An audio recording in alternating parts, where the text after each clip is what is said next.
All right, we're back. We are COMP308, Emerging Technologies in the Winter 2019 Semester at Centennial. And we're week 3, part 3 of our broadcast. It's ExpressJS with Bootstrap coming up. All right, so where were we? Yeah, we have this app. And our routes are index.js. And we have a really boring views template, right? In our template, you can see that our EJS template, let's look there first.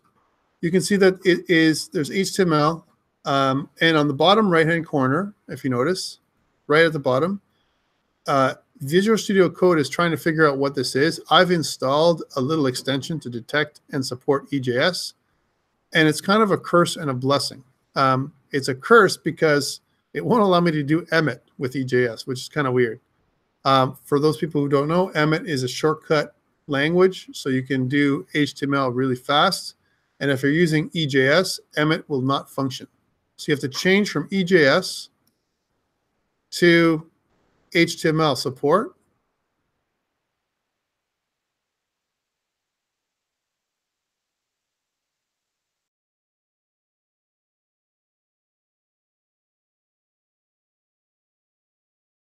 Directly before, this is being injected. We're using kind of a injection of variable and data into these locations. Wherever we have less than % equals to, we're injecting data. That's what we're doing.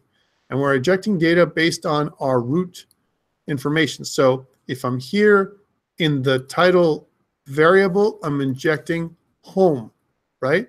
And inside my index.js, this would be home. It would be replacing this thing with home, this thing with home, and this thing with home, okay? But that's really rather boring. So let's just move away from this. Again, I'm selecting HTML as a editor.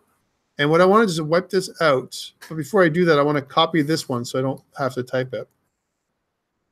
I'll wipe this out. And remember, when you're in HTML format, you can use Emmet, which is a shortcut language. If I type HTML, and if I select 5, you guys all should be able to do that. Notice it says Emmet abbreviation. You guys should all have that in Visual Studio Code. If I press Enter, it's going to create my scaffold, my little HTML part, which is good. It's better than the last one. Now, I could still inject my title, my EJS. This is the EJS part. Less than % equals, and I'm injecting the title data. Okay, so here's what I want to do. I know that I want to use Bootstrap, jQuery, Popper.js, Font Awesome, and all that kind of stuff in here. And I want to incorporate this to further enhance our example of how EJS works, okay? So this is going to be where I'm going to inject it. I'm going to go back into my terminal. I'm going to go, instead of closing it down, remember Visual Studio Code allows you to have multiple terminals. I'm going to click this little plus button, which allows me to go into another PowerShell, and I'll keep it running. I'm just going to say npm, when that happens. I want to say npm install, and I want to install jQuery, Popper.js, Bootstrap, and Font-Awesome. Okay, Font-Awesome. And these are all dependencies, so it's minus save. Okay, and then I'm going to press Enter. So again, it's going to go out to the web, grab stuff, and if I can spell properly, I didn't spell Bootstrap properly. Bootstrap, right? Try that again. I'm going to go out, grab the files that I want, and install it in my folder, in my project, right? Which is what's happening here. And now that I have access to them, I want to be able to use these things. So I'm going to go back to this mode. You can see that that's changed. I want to install it like we did last time. So I know that inside of my HTML file, I want to include this part here as my CSS section. Again, let's just treat this like regular HTML for a second. And later on, we'll break it down into different files. I'm going to cut this thing up a little bit more. I'm going to take the head, cut it into a header, the foot, cut it into a footer, and the content, put something else. For now, it's all one. And this is going to be where my scripts, my JavaScript section is going to be, JavaScript section, right? Normally what I would do is if I'm typing in a link for CSS, I'll type link, press Enter, and Emmet will fill in the rest. Now, I don't need node modules because remember last time what we did was we went into our app.js and I included node modules on the path, right? So if you scroll down, you see that I have got on line 19 now, I have public, and I also on line 20 have node modules. So I never have to type the word the directory public or node modules when I connect to them. So that means here I can say that the absolute path, let's include node modules for a second, just to get the pathing right. So I'll say node modules. I'm going to go to Bootstrap, and under Bootstrap, I'm going to go to dist, and then CSS, and then bootstrap.min.css. I'm using it just to help me write the connection. By the way, it was never this easy. Before, it was literally just slogging it and writing by hand when Visual Studio Code first came out. One thing I still would like is for Visual Studio Code to allow drag and drop from the folder structure, which is something that Visual Studio allows you to do. Visual Studio, you can drag and drop it and it creates a link for you. That would be nice. Now, I know there's reasons why that can't happen so easily, but it's definitely a cool thing. Again, I got, instead of Bootstrap, I'm going to also do a link. I'm going to do /node, and we're going to take this off in a second, but I just want to show you what to do. Here, I'm going to go with font awesome. So here's font awesome. I'm going to go to CSS and then fontawesome.min.css. That's that one.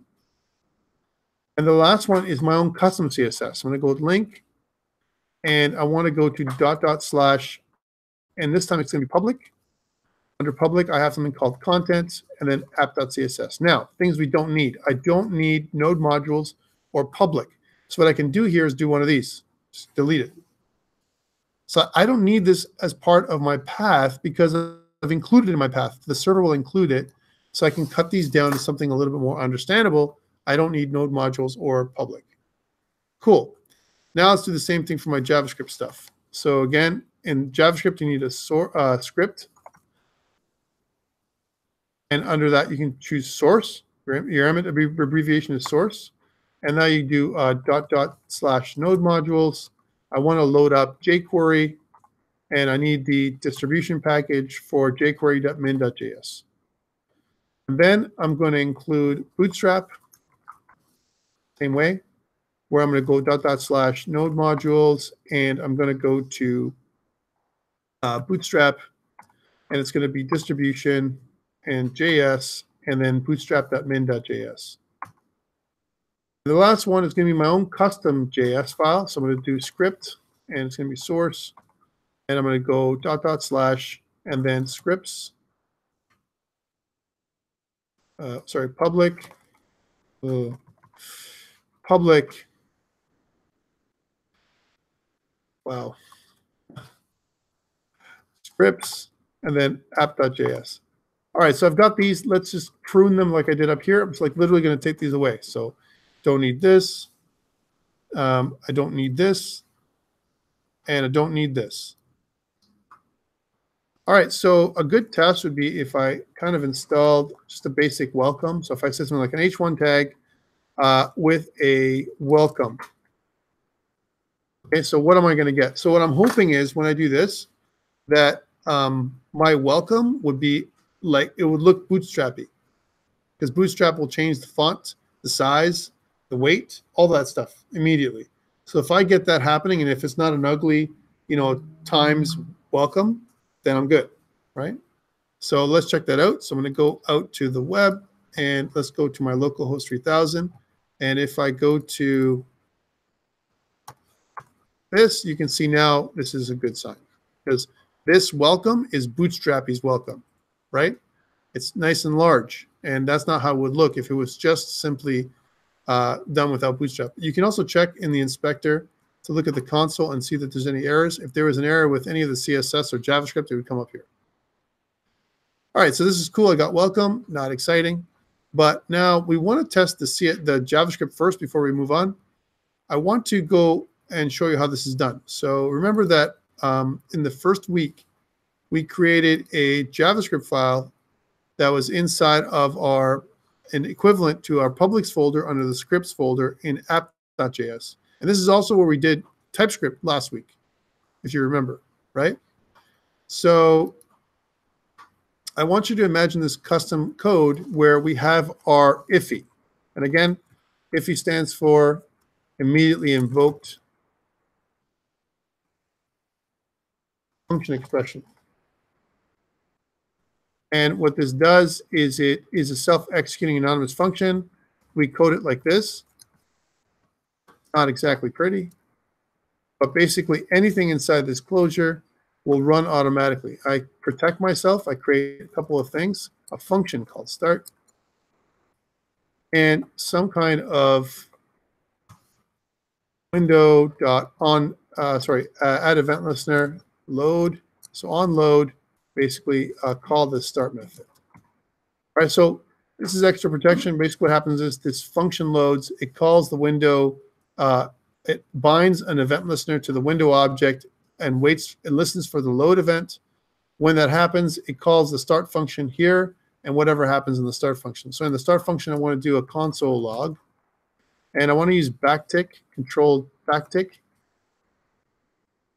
Backtick, I'll be okay. That does %C for, I want to use CSS in my console, and it's going to say app started, ... And we're going to use some custom CSS here where I say, well, I want the font size to be 20 pixels.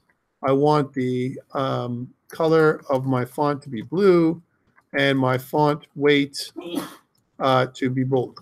Okay? And what this will do is it'll make our console, I'm just going to put this on 2 lines so you can see it better. I will make our console say app started in nice blue color that's big, if I'm right. Okay, if this works properly. Are you with me? Nothing exciting. All we're doing is we're testing each of the components that are part of my project right now. We're going to keep doing that throughout the entire semester. Let's test this component. Let's try this out. Let's make sure. Let's confirm. Like those kind of things. I'm going to save this file, and I'm going to go back out to the web and refresh. And if I did everything correctly, then you should get this. App started. This means that my pathing is totally correct, and I have a JavaScript file that's somewhat ineffective right now, but it's totally working. Okay. Well, this is nice. This is good news. And what I want to do is in my index.ejs, I'd like to incorporate the stuff we did last week.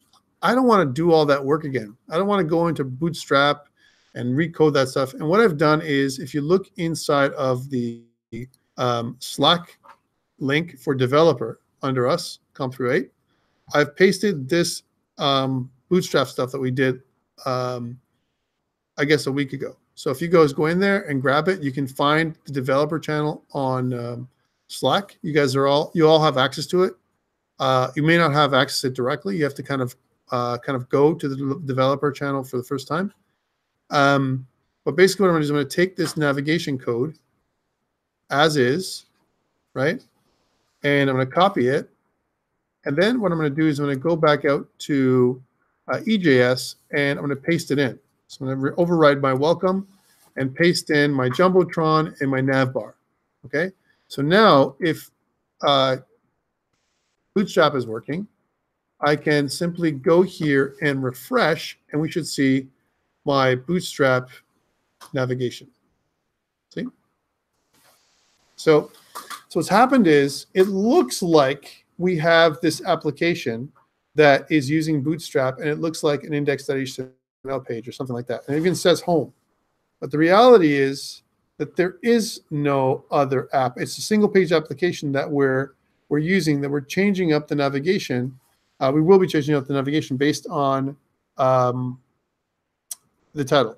So notice going back, what we did, all I did was copy paste in here with whatever we had last week. Yes. You have access. If you go and find out how to switch channels in Slack, there's a way of switching channels and you can get into it. Everyone should have access.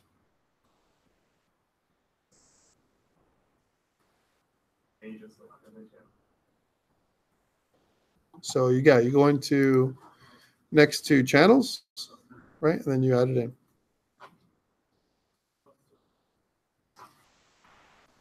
And you should see it. So please, if you haven't had a chance to, please join the developer channel. And when you do so, you'll see this little code. All it is just me copying and pasting stuff. I don't want to put it in the general channel because I think it'll pollute it too much. And I want to keep that really for announcements and links more than anything else. All right. So if you grab this stuff and you copy paste, then you'll have everything that I have. And this is part of your requirement for today's exercise. All right. To make this work. We still have a bit to go before this is complete, but let me take you down this path. Are you with me? No? What happened? When I press the plus sign, it says create a channel. Go ahead, show them. What was that?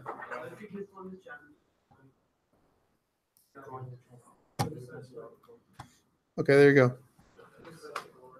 Search it. It's right here, yeah. I mean, when we search it, I can search it. I can say like developer, right? So, yeah. Are we good? Okay. So now that we've got that, we've got the navigation here. Now there's a bit of a problem, right? I don't have any navigation working. And remember, we established that inside of EJS and Express in the index.js in the routes, you can see that we have a couple things. Here's my default route or my route. Here's my about. Here's my products. These are routes, services, and contact page. So these are the routes I can do, but inside of my index.js, they're all hashtags, which means they're not going anywhere. So let's change them so they're appropriate.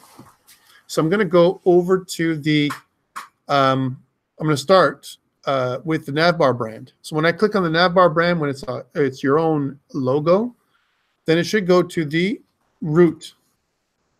Okay, and the same thing goes with my home page. That should go to the root. And now the other ones. So for this one, the second root, it's the about root. So let's go there. So /about. And this one is /products. And this one is /services. And then /contact.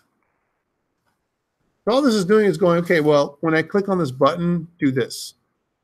Notice I'm not putting in index.html, blah, blah. There is no HTML files. The HTML files are created and smashed together in this single page application. So if I save this now, and if I go out to here, and if I refresh, you can see now that if I click on about, I'm going to get about, and here it says about. However, here is a problem. You can see that my link is not highlighted. See that? So I click on products. It says products up here. It says products here. But my link is not highlighted to show that products is active. Same thing with services and same thing with contact. So the links work because it says contact and it says what I want it to do, right? However, it doesn't do anything here. So we want to change that. The other thing I'd like to change is instead of hello world, I want to say something like welcome to. And then I want to inject that stuff in here. I want to inject my title in here. That's how I do it. I inject my title. And when I save this and go back to here and press refresh, you can say that welcome to contact, welcome to about, welcome to products, welcome to services, right? Welcome to home, right? So I know where I'm at. So all this should match, but this doesn't match right now. So how do I change this? So, well, I kind of showed you that you can do this. You can inject data, but let's take a look at the EJS documentation now. So online, there's a whole EJS API. It's very simple. And if you look at ejs.co, EJS stands for Embedded JavaScript Templating, right? So if I go to docs, click on docs, it'll show you some examples. Here's the first doc, which is probably some of the most important stuff. So you install it. This is how you require it. In scripts, this is how you inject information.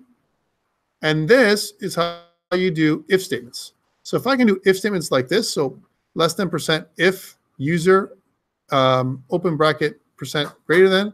So I start off the open bracket here, and I end off here, and anything inside these two things, if user does not exist, then this h2 tag does not exist. It will not be created. It's conditional. And there's other ones. There's you can see that further down, some examples of things that you can do, and some things that you can't do. One thing you cannot do with EJS is there's no support for switch, the switch statement, or anything like that, switch case. Won't do that. You can go if else, no problem. So you'd have to go if else, if else, if else, if else, all the way down. But it won't do switch case. It'll do for loops, simple for loops. So it'll iterate and for each loops. Those kind of things, no problem. But it won't do anything too crazy in terms of just more JavaScript-like code. So it's very JavaScript-like, but it's not JavaScript. And this is where people got frustrated with EJS and they moved to Pug. Pug is more template built. So if you are more of a encoding, so you encode what the page will look like with simple, instead of using the whole keyword HTML, you use H and so on. If you want to do that kind of stuff, you can. I personally don't like it, right? But if you like that kind of thing, then Pug is very easy. And if you want to look at that for coding, if I go Pug, and let's see if I can actually not Pug the dog, right? But we'll say Pug.js, Pug.js. Sure. So Pug kind of looks like this. It has a different view altogether. This is not it. Not Pug. Pug for Express. I want to see where that, here it is, pugjs.org.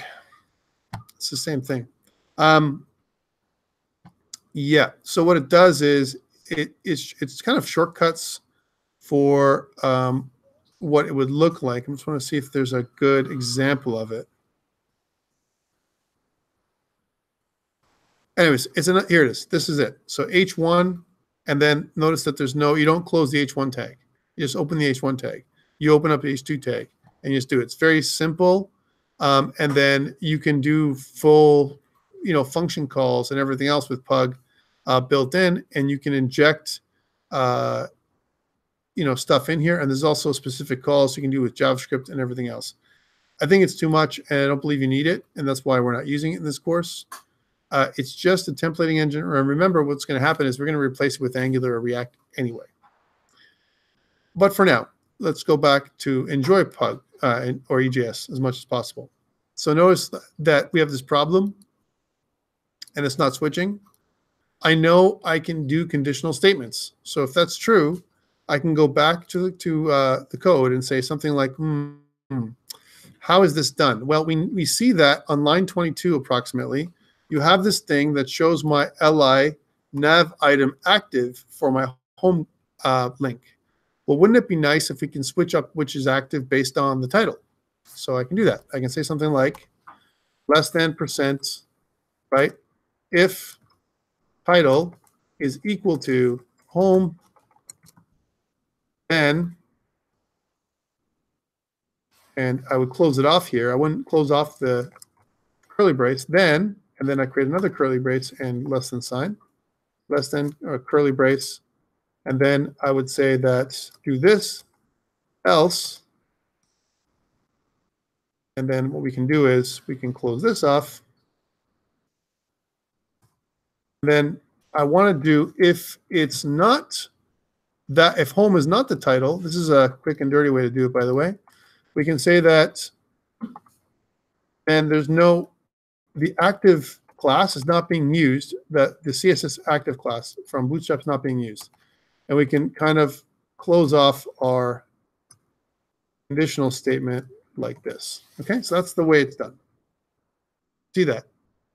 So basically what I'm saying is like, look, here's my EJS. If title is home, then do this. Else, do this. So it's either one or the other list item that we're going to be using, the start of the list item or the opening part of this element. Okay. And if we want to, we can take this as a copy paste. We can move down to anything that has nav item. So for example, here we can move down here, and we can replace nav item with the stuff that I've copied. So we can kind of do one of these. And instead of it being home, this time it's about. So if it's the about page, we can do that. And again, I'm going to move down to the nav item and replace it with what I've copy pasted. And this time it's products. And we'll do the same thing here.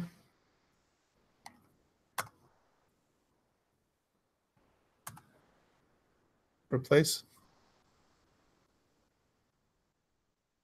And this is services. See where I'm going with this, I'm hoping, right? Where literally all we're doing is branching to say that we will replace or add a class active if the contact, if the title is contact or about or whatever it is. That's it. So it looks like this. Here's this little if statement, and then you have two conditions. One, you do this list item, or the other one, you do this list item, one or the other, but not both. Okay, so we save it, and we go back out to the web, and now I'm going to refresh it. And now you can see that contact is highlighted. See?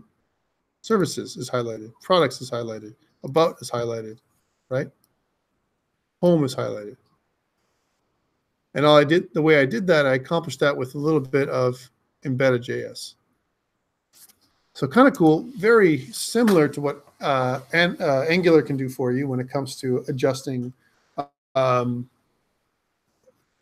style, but they use a lot of ng dash do this, you know, whatever it is, ng4 do this, ng, you know, if then do this, you know, and we're going to see that later on. So your task is change up my icons. I've already given you my code up on Slack. Change up my icons so that they're your icons, right? So just pick something else. And what I'd like you to do is put this up on your GitHub link. This is your exercise for today, exercise 3. And put up the stuff that we've talked about today, your structure for your Express website. And that's going to be your thing for exercise 3. So basically it's what I've given you, but modify, make it your own in that you're going to modify the icons that Font Awesome uses, whatever icons you want, even if they don't make sense. Pick random ones, all right? But I want to know that you know what you're doing by going through here and adjusting things, all right? Questions around this? It's really simple. I'm going to put this up on GitHub so you can see it. I'm also going to, one thing I can do is I can format this. So I can say format document, which is going to align everything so it looks nice. Okay, that's what this did. And now I'm going to save it. And if you notice over here, these are the files I've modified. I'm going to add everything to the staging area. And I'm going to say added Bootstrap. This is what we did, right? And I'm just going to push. So when it's done pushing, you should see in your GitHub repo. Let's go to our GitHub repo here and refresh. You can see now that I've got 3 commits, right? My first commit was my initial commit. I added Express support and then Bootstrap. Okay. Didn't take long, and we have a good starting application. I'm giving you this as a start for your assignment number 1. Okay? Because if you think about it, I was trying to be a little bit sneaky. Not sure that it accomplished much, but it's almost what you need to start off with. I mean, I told you I need you to do a home about product, services, and contact. Hell, I did that for you, right? All you need to do is color it, make it your own, make it look nice, you know, add your information in here, and you're done, really, right? However, again, please don't give me COMP308 or my name is Tom, like here. Give me a logo like I've asked for in, you know, in the assignment document. And again, I'll add that up online in a second or in a bit. And then again, I've got this very simple navigation bar Not sure that I would design my portfolio this way. I mean, it's good to have a navigation like this if you're making a very basic site with some kind of ugly, banner in the middle. But this has got to be something that works well for you. It might look nice and function fine to some of you, but I want you to really think about what you represent when it comes to making the portfolio, right? You want to show your work off.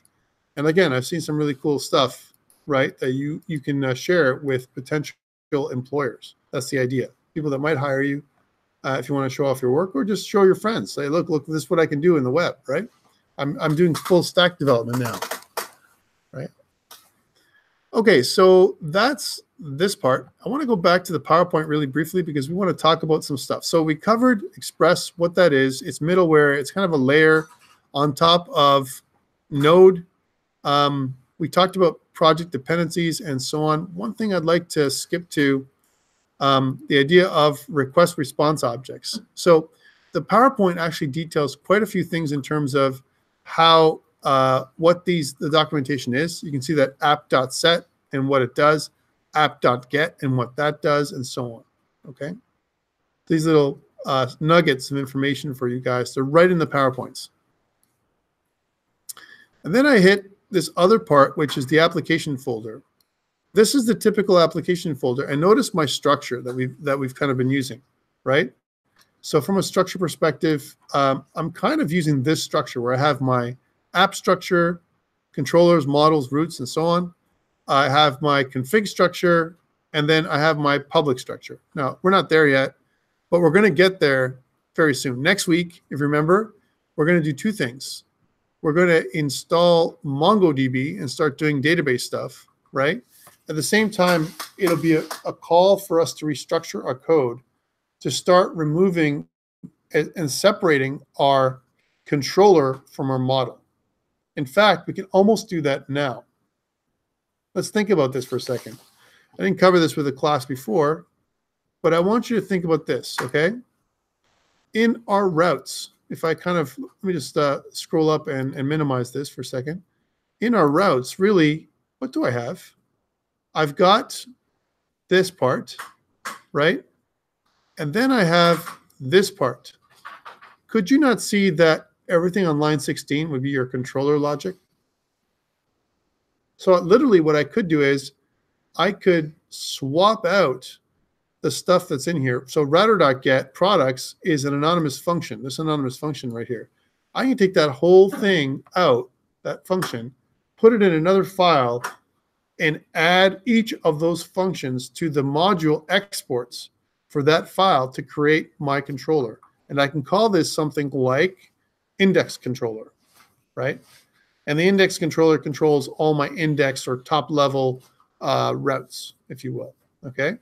So what I would be doing is separating concerns. I've got all the stuff from my controllers on one side. I might have my model schema on the other side, and then I have my routing in the middle. Okay, so that's typically how I want to divide it. I'm not going to do that yet. We'll get there. But notice we're kind of partially the way there. We have that's why we use the scaffold express generator. I have node modules separate, public, routes, views, and then I have a couple of files, server.js and app.js, that are kind of hanging out. I could put them in another place as well. However, server.js or something is required on the root as an entry point for some of these modules or some of these services that we're going to use. Going back to the PowerPoint, there's other variations in terms of layout for the structure of your site. And although I like it, they're even more complex. Here's an example. So to me, this is like, okay, I have a core functionality piece, and then I have a feature. And there's a lot of duplication in this type. To me, I'm not sure that this would make any sense for our type of application. And then if you skip down a little bit, it talks about this kind of template, which is like, okay, I have a client and I have a server. So I'm splitting between client and server now. And I have config, controllers, services, and views on one side, and config, controllers, models, roots, and views on the server side. So there's a lot of duplication here, tons and tons. I'm not a fan of big duplication. I like the fact that we're splitting between server and client, but I'm thinking that there's got to be a better structure on this. So I'm going to go with the structure that I recommend to you. And then when you go to your design house, you work for another company or so on, they'll push you to use their best practices anyway. All right, so that's really the code structure in a nutshell. Let's keep going. A lot of this is basically repeating some of this stuff that we talked about. One thing it does do is it gets you to understand some of these functions, how they include them or exclude them inside the, the controller, right? Which we're going to get to later on. Okay, so let's get to this part, configuring an Express application. This is on page 54. Notice I'm skipping large, swaths of like PowerPoint slides because we've talked about it already. There's no need for us to go through each of the PowerPoint slides for me to read them to you. You can read them yourself. They're really for your reference anyway. Okay, so going through here, you can see that I have something called node_env. We talked about this briefly. There's two modes. There's development mode, and there's also production mode. And notice that there are some project dependencies here, and that they're fairly old. Look, Express is running at 4.8.8 as of this last update. To me, that's like quite behind, but again, most of this is true. One thing that's changed is this. Body parser is physically part of our Express now. We don't have to include it. Okay, so it talks about these different things and how to use them. I'm not going to go into this piece, but more or less, it explores if you're going to set up a web project, that there's certain ways you can do it just by using JavaScript, and you'd be fine. Let's talk about rendering views. So how do rendering views happen? We talked about this briefly, but basically it's like this. I have my view, and I have my model, and I have my controller. And what's going to happen is I request a template. The controller, maybe the user's out here. The controller requests a template from the view. The view returns a template to the controller. The controller connects with the model and fills in the necessary data for the template. And it basically smashes everything together and creates its own HTML data. Okay, that's what it does. Res.render uses this some kind of view engine. And when it does, it also adds itself onto the dependency list. And then what we've done is we've gone into the application already, and we've configured it by removing certain elements that we're not going to use at this point. Okay. And we also talk about in here how EJS works, so just in case you need a reference during your test, because remember, during your test, it's open book, but there's no videos. All right. So don't plan on using videos for your test. It's not going to happen. Just letting you know. Luckily, you get a chance to have open book, but people get excited about that. They're, oh, open book, open internet, I can do whatever. Bad, right? If I've given you open internet, definitely this is going to be way harder, something to do way harder than just, look something up, right? So, and you're going to run out of time. I'm not going to give you 4 hours to do your test. I'm just letting you know. There won't be the full 4 hours. We're going to burn ourselves out that day if you do 4 hours of test. That's like worse than almost half the exams that I've done this year and last year, right? So let's, be reasonable. Although I did have an exam that was over 4 hours, but whatever. Okay, so res.render is the thing that does that. We can use this idea of express static to, share static files, and it tells us where to put that. We've kind of already done that with, our files already. We've created static routing for that. And I'm just going to keep going. It basically talks about how to inject some kind of logo or whatever. I mean, we're not going to follow this because we want to make a logo for EJS and Express, and we'll talk about how to do that. It also talks about sessions. I want to circle back on sessions later on. It's actually an additional module that we'd have to download and install, and we don't need it at this point in time, right? So later on, not today, we're going to circle back and do sessions another day. Okay, So more or less what this does is it depends on which application we're using. Now, what I'd like to try and do, since we're pretty much done what I want to do for today, and we're a good 45 minutes early or more, I'd like to talk about cloud computing a little bit, all right? So this is kind of stuff that is outside the scope of what I spoke about with the previous class, previous section. So again, we talked about some hosting options for your application. One of them is Microsoft Azure. So if I go to Microsoft Azure, you guys should all know it by now. Does anyone not know about Microsoft Azure or never access the site? Put up your hand. Never did it? So it's basically a cloud computing solution where you can host your files online. As a student, there is a free version that you can access. You can get there by going to E5 on the hub. You guys should know this for Centennial. If you go to E5 on the hub, it's going to ask you some questions like, hey, that's great. Find your school. And we're going to say, well, cool. I'm at college. I'm in Canada. I'm in Ontario. You should already have the link, by the way, if you check too. In my school is Centennial, right? And I go to here, Centennial College, not Centennial Texedium, right? So we're going to go here. My department is going to be ISET CTAS, right? So that's this part. And then I'm going to click, I'm going to look at all the software that I have access to through E5 on the hub or my Microsoft portal. Now, if you take a look, do you see Microsoft Azure? By the way, last time I checked, it was here, right? And this is what I'm saying about Microsoft's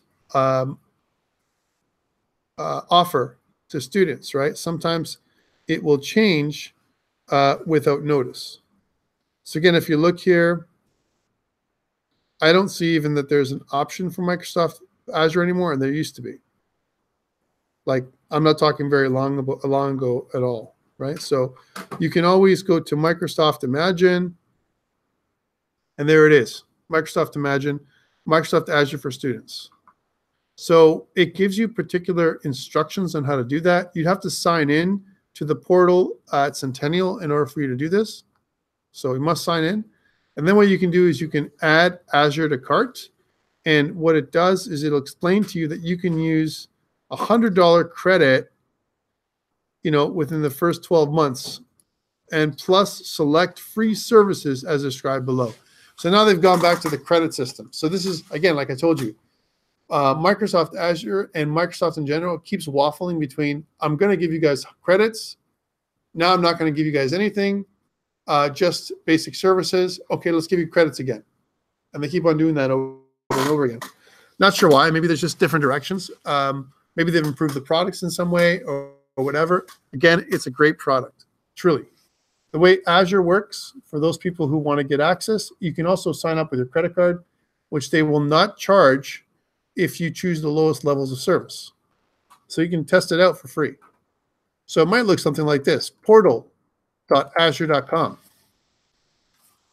I'm going to connect as me. And when I connect, you're going to see a dashboard that looks like this. So I have some, stuff up online. Here's one of them, right, for Active Primes.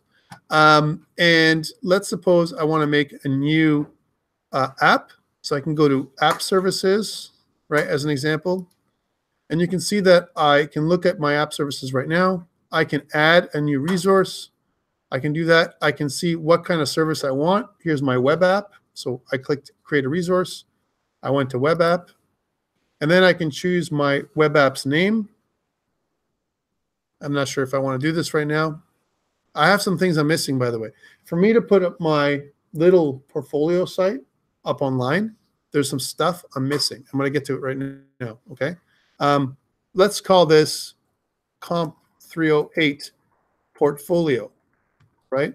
.azurewebsites.net, okay? Notice that it's a unique name that's worldwide, right? It's not going to be something that's unique only for me.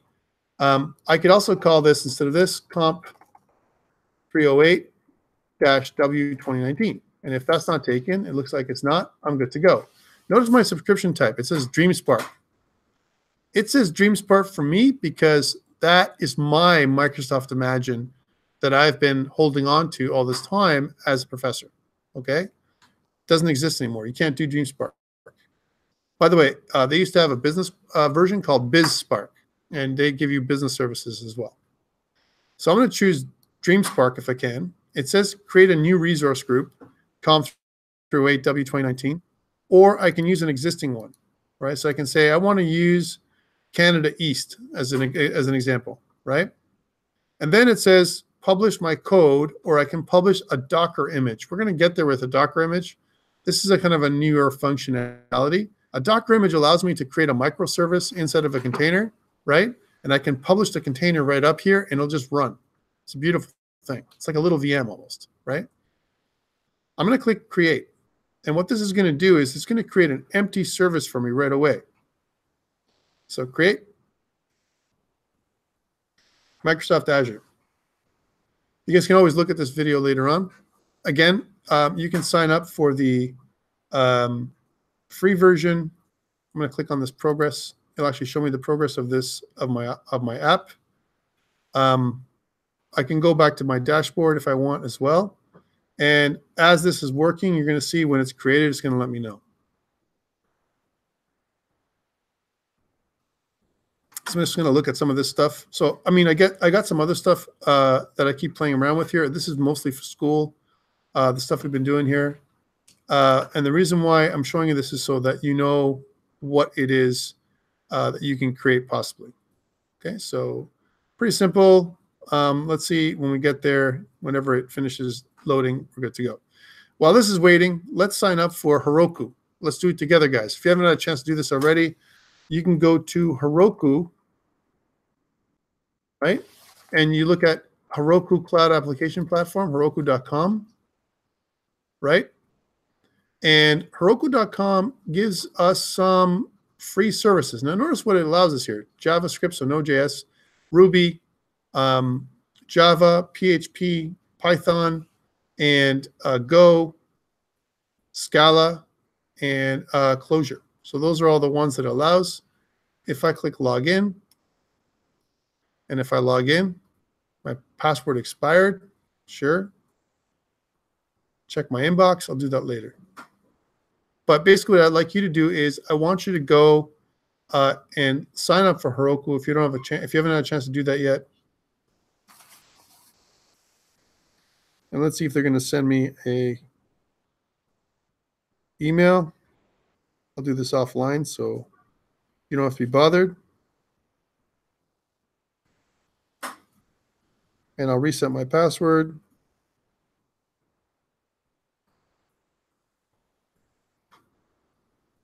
We'll go back to Microsoft while we're waiting for that to happen. Okay, Microsoft, did it work? So again, in my dashboard, you can see that I don't have anything here, but I want to look and see if it's, I think it's completed now. So I want to look at, again, all resources that have kind of been added. I know that under, here's COMP308 right here. Take a look. There's that resource. And in the meantime, while this is doing this, I'll bring up COMP308. I'll reset my password on Heroku. So funny enough, it's trying to get me these, choose my own password.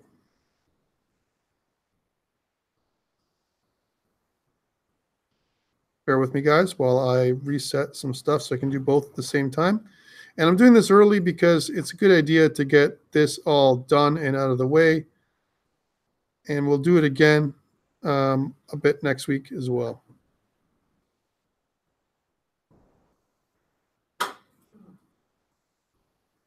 Great. So looks like password is reset. Let's go back.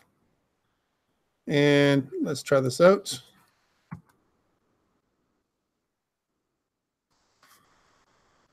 All right, so this is me. This is Heroku, all right? And this is Azure. Azure has created an app that's completely empty, if you notice, right? So in my overview, you can see that this app has really, this is the URL for the app.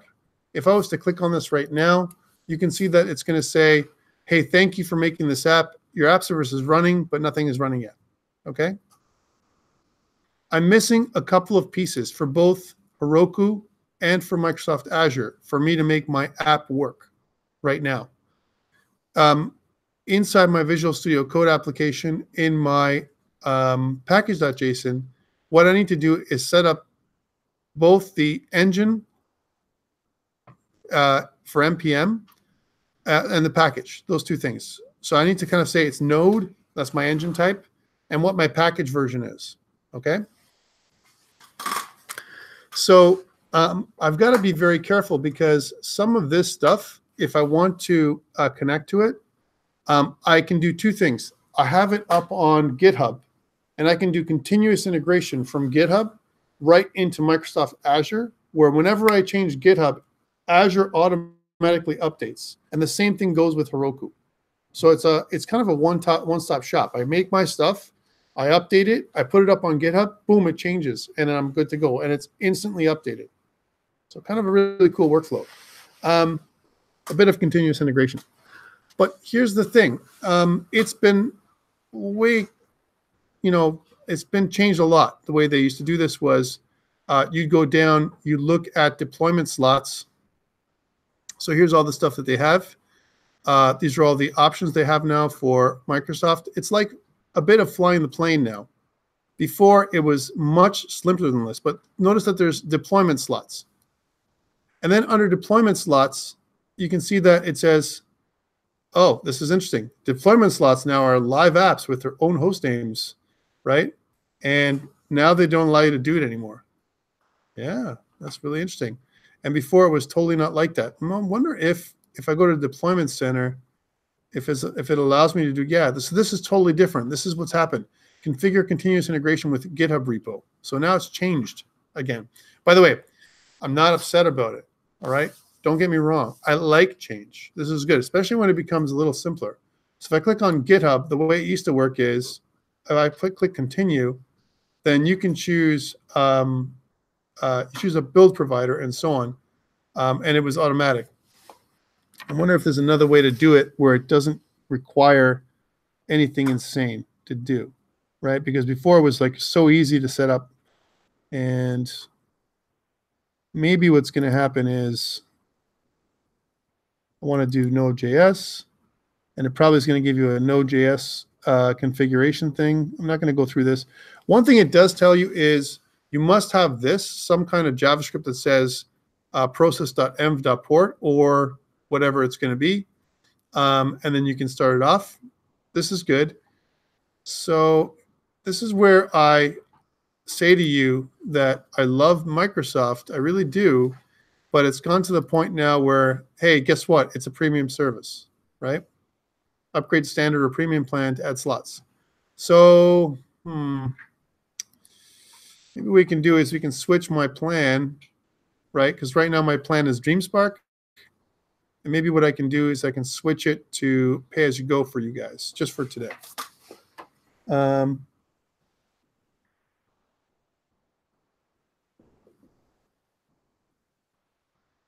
Yeah.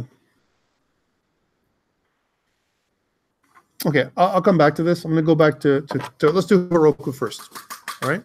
But I know how to do it. It's just it seems to be a premium feature now.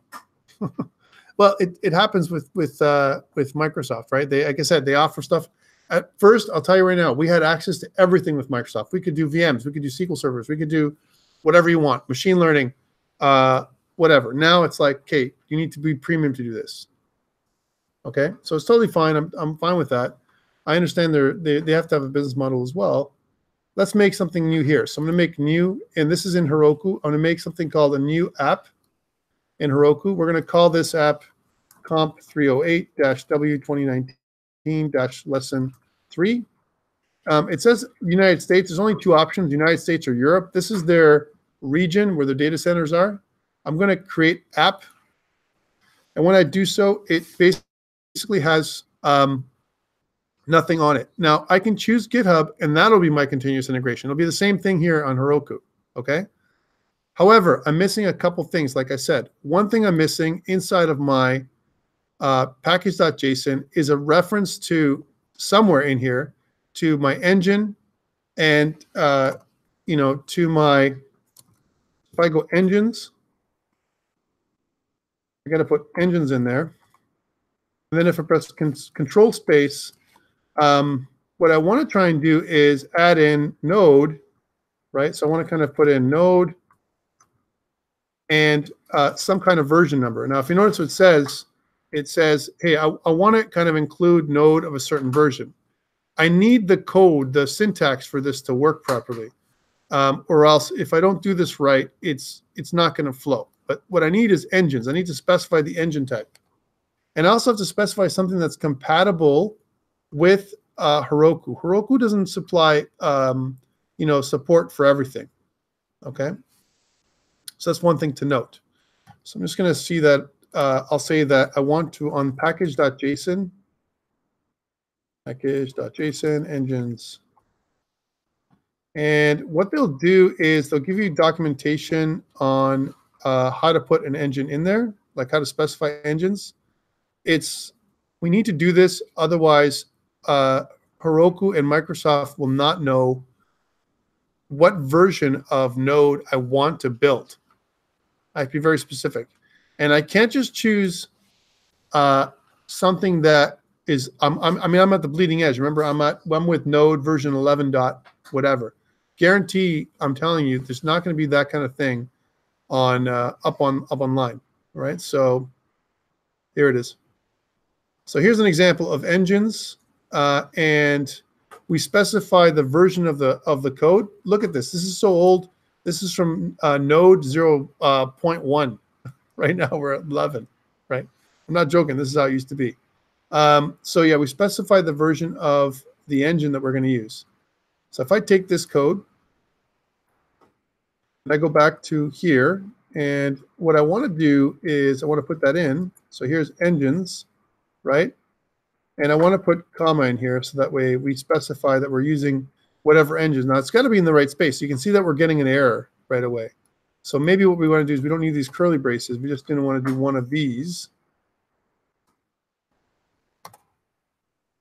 Yes, we're good now. And I want to specify both node, not this version, obviously, node, as well as NPM. You need to put both node and NPM in there. So I'm going to go back and grab this. I want to just grab the syntax. That's all I'm looking for. I'm not really looking for anything else, but you need both node and NPM. And to know what node and NPM version we're on, just as an example, I'm just going to go to PowerShell here and show you. So currently my node version minus V is 11.6. I don't know if Heroku will support 11.6. And we also should be very cognizant. If I go to what the version of Node is currently at, so my current long-term stable build is 10.15, right? So if I try and do, look at 11.8, hey, another week, another version for our current bleeding edge version. 10.15 is probably the safe version to go with because we know that it exists if I ask for this. So let's do that. So I'll say, I want a Node version of 10.15 or up, right? So I go back in here and I say node, and see this, how it says caret? So greater than, something like this, like the caret, which is above the 6, greater than 10.15, right? And we have to be very cognizant of the .0 here as well, right? That makes sense. So I'm choosing the long-term stable version, right? Long-term support version of Node. NPM, obviously that's wrong, 1.0. NPM is like, for my NPM version, and I'm curious what yours is at. But my version of NPM is something like 6 point something, right? 6.1. What's yours? 6.5. So if I do, the way you can upgrade NPM, you can do something like this, NPM install NPM -G. You can actually update NPM by using npm, right? Yeah, it's pretty crazy. Be careful. Sometimes what this does is it messes up your entire system. Let's see if it does it. Let's see if it messes me up now. I'd be surprised. I'm not afraid. I'm just like, and by the way, as a developer, it's good to make mistakes, eh? Like here in the safe environment that you're at school, it's okay. Make a mistake. It's cool. It's not going to hurt anybody. In the workplace, don't make mistakes. It's a bad thing. 6.7. So I want to say something like, I like your thinking. 6.5 sounds about right, or greater than 6 is probably what I'm going to put in there, just to give myself some leeway. So I'm going to say something like any npm version that is greater than 6. And we want to make sure that we want to put in all the digits, because if you remember that, if I go back to control backtick, then my version is 6.7.0. So we're going to say 6.0.0. Something like that. So anything greater than 6.0.0 is my node and npm version. I need to have that. That's two things I do need. Okay. If I don't have these two things, the build on Heroku will fail. Okay, just letting you know. Then I've got to go up to I've updated my package.json. I'm going to put this up on GitHub. So I'm going to say updated package.json, right? And I'm going to add this to the staging area. I'm going to add this as a commit. I'm going to go here, and I'm going to push this module up onto GitHub. Okay, now when GitHub is finally updated, I'm going to go back to Heroku. So here's Heroku. Hey, Heroku. And here's GitHub. So it says deployment method. How do I want to deploy? I can use Heroku Git, right? Which is like its own version of Git, a tool chain that I can use. And I could do that. Or I could use GitHub. So let's use GitHub instead. So click. And then it says, okay, cool. Choose a pipeline. Here's my repository, right? I can choose Centennial. And what's the repo name? Well, we know what the repo name is, right? It's COMP308-W2019. I specifically code this, right? And lesson 3B, right? Because that's the one I'm doing. If I click search, then it'll find it. And I click connect. And now what it's doing is it's taking GitHub and it literally making a link between GitHub and Heroku. Okay. It's looking at the master branch. It says wait for CI to pass before deploy. I like that one. And I'm going to click enable automatic deployments. That's pretty cool. And then I'm going to click on deploy branch. And when I do this, if everything goes well, you're going to see this little deployment. It's going to see how it went right to binaries. It says installing binaries into Node and npm. That's where it's looking. It's looking at my engines and saying, what does Tom want? And it says installing modules, caching builds. Here's my Node modules. And then compressing, launching, done. Okay, now, I have to be honest with you. I don't know what's going to happen at this point, because if it works, we'll cheer. If it doesn't,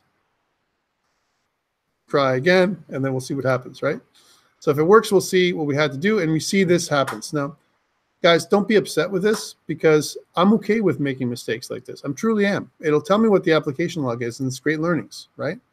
So one thing to note is you can look at activity, and you can see that here's the build log, which is really cool. So you can see where the problem is for Heroku. If there's any build log, it'll tell you where there's an application issue. It says, well, here it is. It's good. It's deployed to Heroku.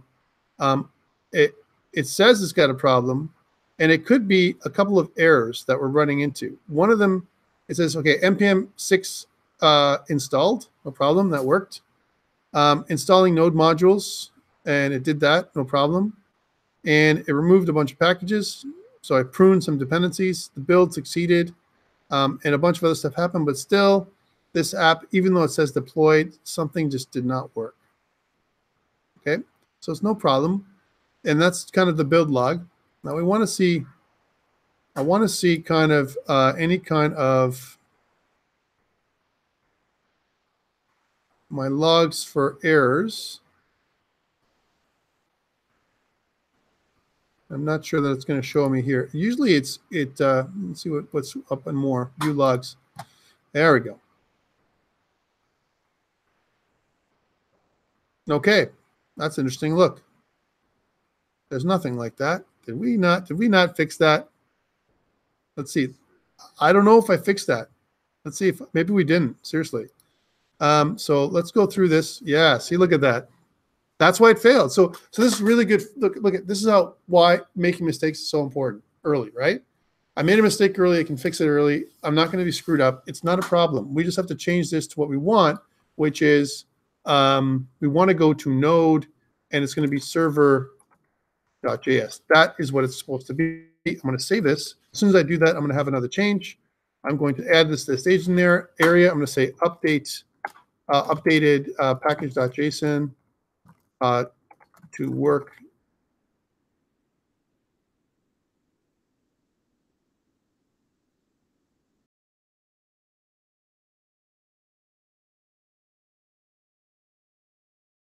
Here, from who is watching the GitHub repository for changes, right? So what it should do when I'm done, if I go back to activity, you should see this start moving again. Because my activity feed is saying, whoa, okay, so something's happened with this one. And it's good enough that typically when activity happens, it'll pick up on it, the change, right? Let's try that again. Okay, so no, 504, no, that was before. Let's take a look at deploy and see if I can choose to manually deploy it again, because it failed last time. Let's try manually deploying. All right. Click on auto scroll to make it work. So it's replacing. Bootstrap, look, it says bootstrapping npm 6.0. npm 6 installed, node modules, installing node modules, found 0 vulnerability. And let's see if our second build worked. Okay, it says successful. Let's see, view. It's our second attempt at launch. Huh? That's pretty good. I mean, with one simple error fix, I think we're up and running. Go try it out. COMP308-W2019 lesson 3 HerokuApp.com. Go. How much does it always? Zero. For simple apps like this, okay? I mean, we're not talking about a lot of performance, but guys, this is what I'm saying. Heroku is quite simple to kick off. It's recorded. You know how to do it, right? So I want you guys to be live in 3 weeks with your portfolio set, okay? And the really good thing, you're live already?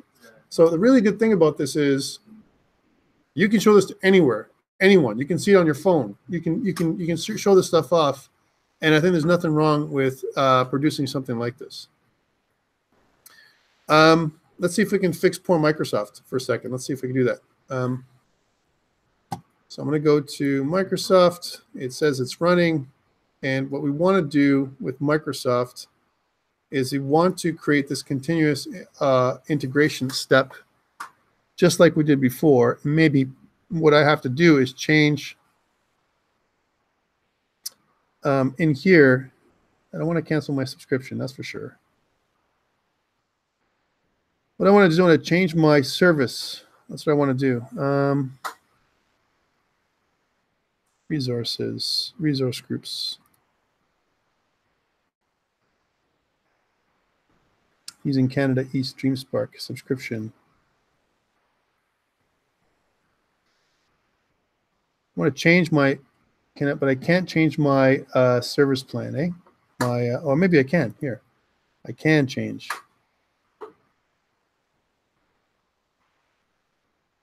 Okay. So resource group, my subscription will be pay as you go. Let's try that. And my resource group will be the same. Sure, I understand. And okay, I'm just doing this so you guys can see it. Pay as you go. In order for you to use pay as you go, guys, it's not terrible. They only charge your credit card if you use a VM, if you use a service that's above F0, like the lowest level, which I don't. It's just for testing. I don't do that. So your credit card won't be charged. All right. However, they do ask for your credit card. So if you ever get to that point, and this is where I'm on the fence about telling you about Azure nowadays because of this, not because it's not a great service. I think it's fantastic. It's resilient. It does all the same things that Heroku does. It's super compatible, and it's got a million services. Like if you want to use machine learning, which we'll probably do near the end, or we will do at the end of the semester, I would like to see if we can integrate with either Microsoft or Google. One of the things that we can also do is use something called Firebase, which we're going to get to as well. I'm not sure if anyone heard about Firebase at all. Yeah, Angular Fire, right, is something that's been something that we want to use. You can see that with Firebase, I can create, this is Google service that's, again, free if you have Google accounts. What you can do is with Firebase, I can make a project. Let's just call this COMP308-W2019-lesson, all lowercase, lesson 3. And I'll use default settings. I accept and I can always remove these things. But the great thing about Firebase, I'm just waiting for Microsoft to change its policies for a second, to pay as you go. The great thing about Firebase is it has a couple things. It has machine learning built in, which is really cool. You can tap into Google's machine learning stuff. You can also tap into a bunch of different support packages. So we can do database, storage, hosting, functions, and the machine learning kit, okay, which is kind of really cool. And authentication. So you can do authentication with NoSQL Server and Firebase. Hey, guys, you want to connect your web app with your mobile app, Firebase is for you. It'll connect to iOS and Android. It'll connect to Unity if you're a Unity person. It connects to C++. It does a lot of really cool stuff, and it's a NoSQL Server for free. They do hosting. They will do hosting to a degree, all right? But they're not as open as Heroku at this point. We'll try it later on, but this is Google platform, okay? So kind of really cool. Like it a lot. And I think, it's something we need to talk about from an emerging technologies perspective, and we will do that. Let's go back to Microsoft and see if they fix me. It says validation failed. I love it. Bad requests, cannot move web app resource, already contains web app resources. Okay, so, all right, let's choose another place. And you can see that maybe what I need to do is make a brand new resource, and that's fine. Maybe what I'll do is do that. I'll say I want to create a new resource. So we won't go deep. Maybe we'll do is create a new group. And we'll call this Centennial a group, right? And then let's see if that'll work. It may not. But like, again, look at the simplicity. Heroku, we're good. We're up and running. There's no issues, right? Microsoft, got to dance a little bit, right? And I'm not blaming anybody. I mean, like, literally, it is what it is, right? So, I mean, I've got to be honest with you and tell you this stuff, right? So, really, I've covered everything I want to. I've shown you what to do. Microsoft, the difference is you literally do this, okay? I'll walk you through it. I'll talk you through it. You choose deployment slots. You choose GitHub. You choose your account. You choose your project. You choose deploy, and it's done. That's Microsoft. Truly, that's how easy it is, right? When it's running. I just don't have the ability to do that with the stuff that we're doing. You can see that it's trying to validate whatever it's trying to do. Not sure why it's doing this kind of stuff. Maybe I need to reset it, or start over. And sometimes I need to do that for Microsoft. I need to kind of shut down that resource. Did it work? No. See?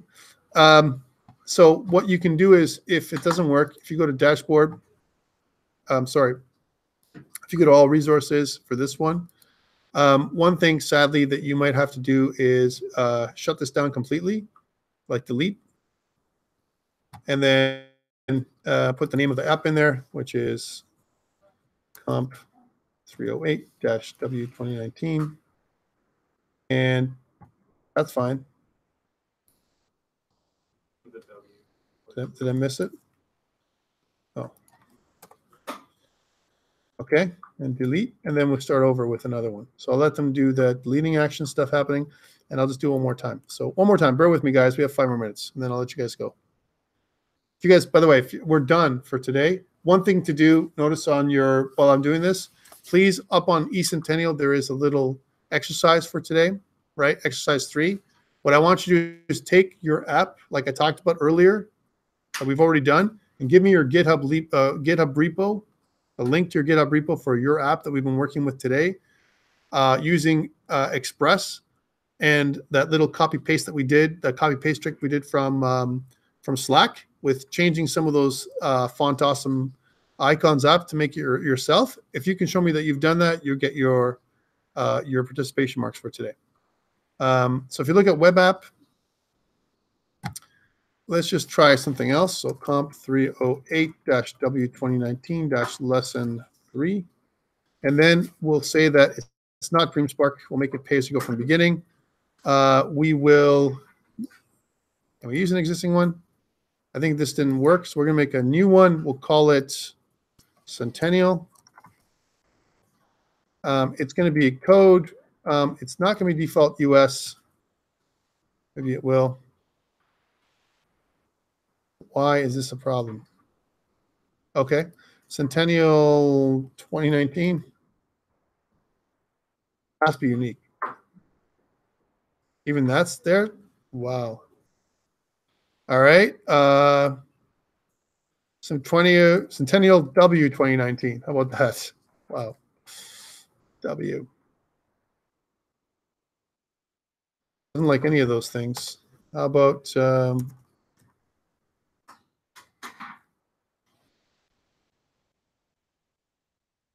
that is weird. Okay, we'll just put this in. Oh no, it worked. Good.